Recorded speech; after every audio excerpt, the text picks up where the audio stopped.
అందరికీ నమస్కారం. ఈ వీడియో చూస్తున్నటువంటి వాళ్ళందరికీ నా యొక్క ధన్యవాదాలు తెలుపుతున్నాను. ఈరోజు ఈ వీడియోలో ఆలు బఠానీ కర్రీ, అదిరిపోయేటువంటి ఆలు బఠానీ కర్రీ చేసి చూపిస్తున్నాను. చూడండి, ఇందులో కావాల్సిన పదార్థాలు: ఆలు ముక్కలు కోసి పెట్టుకున్నాను, ఆలు, ఇక్కడ టమాటాలు, మరియు బఠానీ, పచ్చిమిర్చి, ఉల్లిపాయ ముక్కలు, కరివేపాకు, ఇందులో మరియు కొత్తిమీర వేసి ఇందులో ఆయిల్ వేస్తున్నాను.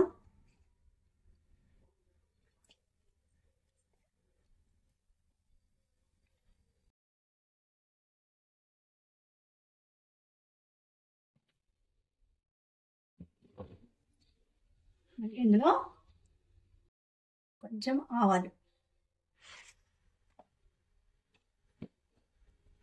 మరియు జీలకర్ర,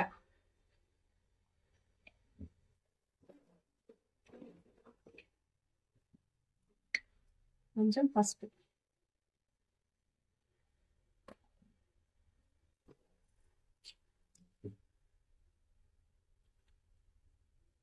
మరియు కొంచెం చిటపల్లాడుతుండగా ఉల్లిపాయ ముక్కలు,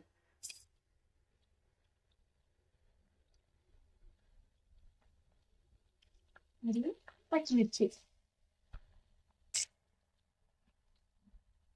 తర్వాత కరివేపాకు,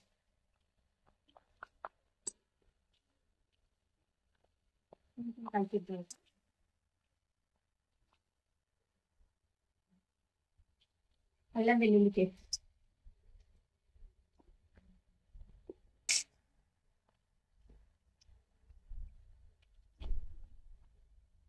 కొంచెం వేగనివ్వాలి. ఇది పచ్చిమిర్చి వేగినాక ఆలు, మనం కోసి పెట్టుకున్నటువంటి ఆలు ముక్కలను ఇందులో వేస్తున్నాను. వేసుకొని ఇది మంచిగా వేగాలి.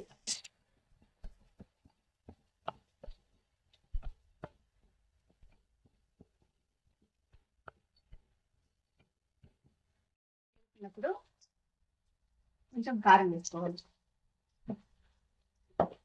తర్వాత ఉప్పు, దీనికి సరిపడంత ఉప్పు వేస్తున్నాను.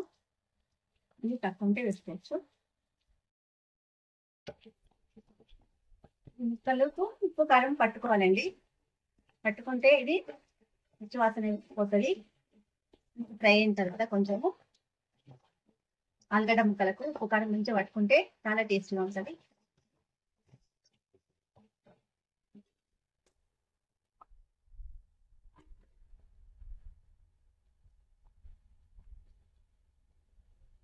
ఇవి వేగిపోయినాయండి. ఇప్పుడు మనము కొంచెము వాటర్ పోసుకోవాలి ఉడకడానికి. కొంచెం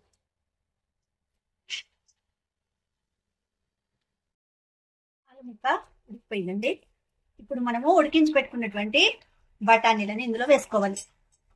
ఉడికించి పెట్టుకున్నాను, ఇవి ముందే ఉడికిపోయినాయి. ఇందులో వేసుకోవాలి, ఇందులో కలిసిపోవాలి. ఇది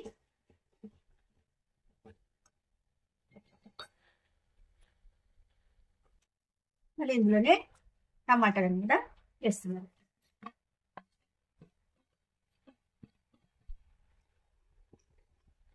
బఠానీ, టమాటా, ఆలు చాలా బాగుంటుంది.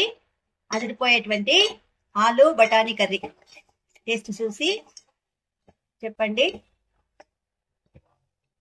లైక్ చేయండి, షేర్ చేయండి. ఆలు, బఠానీ, టమాటా ముక్కలు అన్నీ ఉడికిపోయినాయండి. గ్రేవీ లాగా ఎంత నూనె తెలుతుంది, ఎంత బాగా అనిపిస్తుంది చూడడానికి. ఇవి చపాతీలోకి, రైస్లోకి చాలా బాగుంటుంది.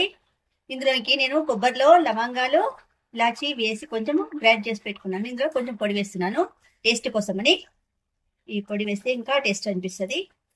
చాలా బాగుంటుంది రైస్లోకి, చపాతీకి. చేసుకొని చూడండి, మీకు నచ్చుతుంది. మళ్ళీ ఇందులో కలిపిన తర్వాత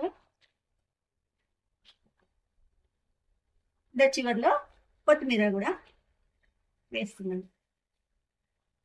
అదిరిపోయేటువంటి ఆలు బఠానీ కర్రీ రెడీ అండి.